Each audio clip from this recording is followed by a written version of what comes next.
Hello everyone, my name is Reza, founder of the optimizationct.com. In this video, we are talking about the primal simplex methods and how does it work. So let's get started. Primal simplex method is a formal method used to solve the LP model. At each step, the method aims to find a basic feasible solution that's either equal or better than the previous solution, ultimately leading to an optimal basic feasible solution. To move from one basic feasible solution to another, we simplify we simply need to convert a one basic variable to a non-basic variable, which call the living variable, and a non-basic variable to a basic variable. It's called the entering variable. This will move a current basic solution to adjacent basic feasible solution. If the basic feasible solution is better than all of its adjacent solution, it's the optimal solution and algorithm will be end. This is the all we need to solve the LP model with the primal simplex method. So we have a general summary of these steps involve the primal simplex model in this figure. We will discuss this process with more detail in the following slide. What is the initial step? To illustrate each step of the simplex method, we will use an example. In the initial step, we set the slack variable x3, x4, and x5 as a basic variable, and the non-basic variable are x1 and x2 to 0. To simplify the calculation, we will use a table called simplex tableau, which show the coefficient of the variable and the value on the right-hand side. The coefficient of the variable in the objective function and the functional class constraint and right hand side, which show the coefficient of the variable and the value of the right hand side. The simplex tableau for our example are here. Since each equation contains a basic variable with the coefficient of the +1, the value of each basic variable will be equal to right hand side. So this is the basic variable of the first row, and this is the value of the basic variable here, x3. The basic feasible solution for the table above is x1 is 0 because it's a non-basic variable, x2 is 0 because it's a non-basic variable, x3 is equal 4, x4 is equal to 12, and x5 is equal to 18. For simplicity, we show any basic solution as follows. To determine if we have reached the optimal solution, we check it all coefficient either row 0 of the simplex tableau are non-negative, greater than equal than 0. If they are, then the current basic solution is optimal and we can stop. If not, we repeat the iteration. So in this tableau, we can see that we don't have the positive value for the coefficient of the non-basic variable. So we should continue the process. What is the iterative step, which is most important part of the simplex methods? We do the following sub-step. We select the non-basic variable in row 0 with the largest negative coefficient as the entering variable. This variable will cause the fastest growth rate of the objective function. We draw a rectangle around the column below entering variable and call it the pivot column. In our example, x2 has the largest negative coefficient, -5 here. So it's selected as an interim variable. We write a blue rectangular under the x2 we call pivot column. In substep 2, we determine the leaving basic variable by following this step. Consider the positive coefficient in the pivot column here.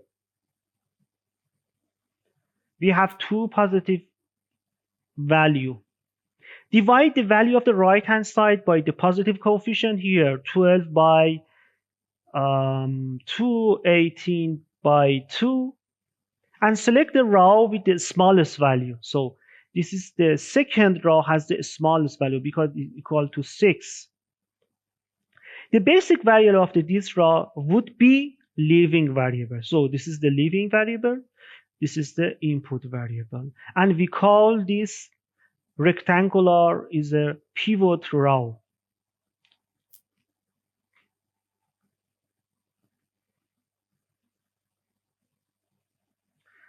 We draw a rectangular around this row and call it a pivot row. The value at the intersection of the pivot column and pivot row call it the pivot number. So you can see the pivot number, pivot color, and pivot row.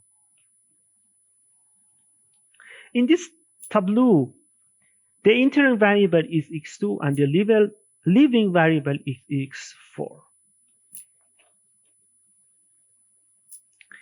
To get the new basic solution, we need to create a new simplex tableau using the following step. In column 0, replace the leaving variable x2 with the interim variable x2. So here, so we just replace x2 by x4.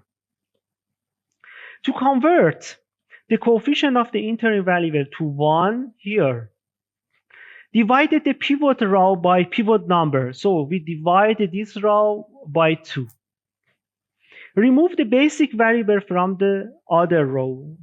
We need to make the coefficient in the pivot column 0, except for the pivot number. So you should remove here. You should replace -5 by 0 and 2 by 0. In order to do this, we should do the following. Multiply the pivot row by the non-zero constant that will make the coefficient of the pivot column, except from the pivot number, become 0. So you should just multiply this row by 2.5 and sum with this row. And add the multiple of the pivot row to another. So you can see that we had to multiply this row by 2.5 and plus this row. After creating a new simplex tableau, we check the stopping condition. If it is met, the algorithm step. Otherwise, we go back to the iterative step. We repeat. So we repeat this operation until we have the termination condition.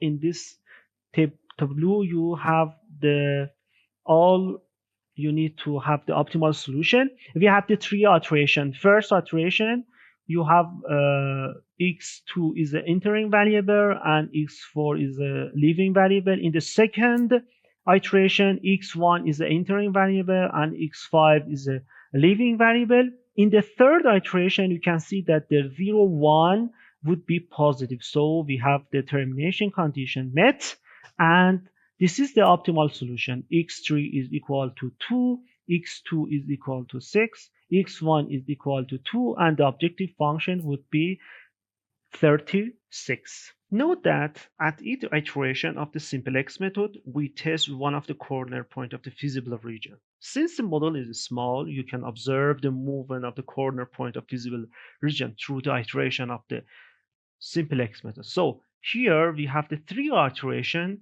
to go to the optimal solution. In the first iteration, you are in this point. In the second, you are in this point, and in the optimal solution, you go to this point. So as you can see in the simplex method, we just check the corner point of the feasible region.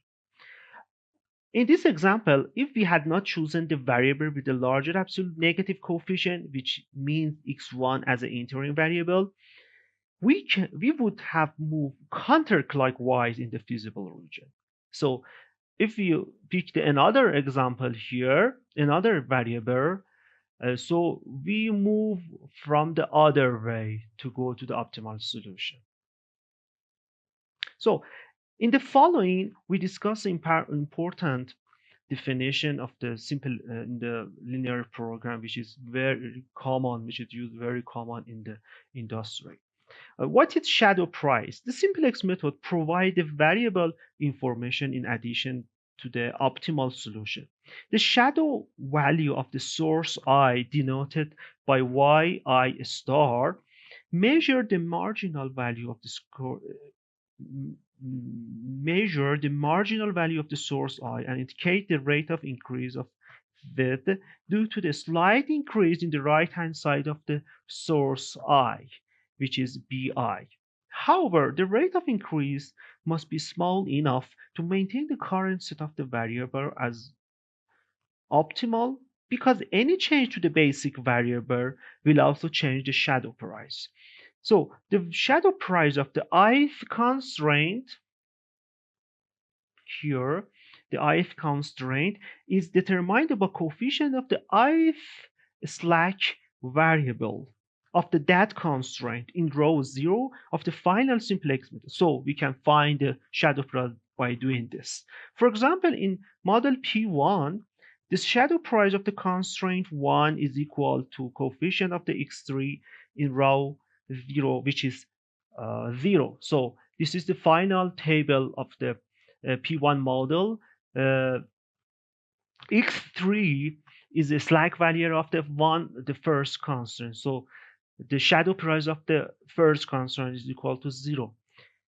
X4 is the slack variable of the second constraint. So the shadow price of the second constraint is 1.5. And X5 is a slack value of the third constraint. So the shadow price of the third constraint is equal to 1. In other words, the shadow price of the source 1 represents the maximum price of that cost effectiveness to pay for increasing 1 unit of the that resource. So it means if you are a manager of any company factory like this, you should pay maximum the shadow price for increasing 1 unit of the source. So it's very important. Thank you so much for watching me. If you are any question and need any assistance, please do not hesitate to contact us by email or by filling the contact form in our website, which is www.optimizationcity.com. Thank you so much and goodbye for now.